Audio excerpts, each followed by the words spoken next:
Hello guys welcome to my uncle's kitchen. जय जगन्नाथ बंधु माने अंकल्स किचन तरफ आउ एक न्यू रेसिपी नहीं आपण मानु स्वागत जनाऊँगी। आज मु आपण मानन पई नहीं आसी नड़िया पोस्त दिया चिंगुड़ी। नड़िया पोस्त दिया चिंगुड़ी पई कौन कौन सामग्री मु नहीं आपण माने मोर वीडियो को देखंतु आ मु जेमिति बनाउची आपण माने एहीपरि भाबरे थरे ट्राई करी घरे बनै खाआंतु, मते कमेंट माध्यम जणांतु। एक्चुअली बहुत बढ़िया लगुला। एमती साधारणतः आप पियाज रसुण देकी तरकारी करेंगे कि थरे नड़िया पोस्त देकर तरकारी कर खातु, देखिए तार अलग किसी मजा, से तरकारी अलग किसी मजा, एते सुंदर एते टेस्ट कहले न सरे। आपण मैंने विश्वास करेंगे कि न करेंगे, किंतु बन खाई सारा पर मत कमेंट में निश्चित भाव जनइबे। तेणु मुझे बनाऊँगी आपण मैंने मोर वीडियो को देखंतु।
देखु मु नड़िया पोस्त मिसेक बाटी थी, तेणु से मसलाटा को चिंगुड़ी पकई भल भाव कषि हो गलानी।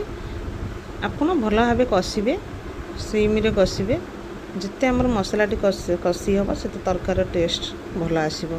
तेणु एबे टिके आम पानी देले, पानी देकर टिके 5 मिनट फुटेबा को छाड़दबा। आपड़ जदि तरकारी करेंगे कि आलू जदि पकई पारे, मुझे आलू पकईनी, मुझे ये चिंगुड़ी टे मीडियम साइज नहीं आसती, चोपा छड़े देचे ताऊ फ्राए टाइप करुचा। जेहेतु पोस्त नड़िया टे बहलिया रही, नड़िया पोस्त को बाटी देती। देखो तरकारीटा केते बहलिया केते सुंदर दिशुचे।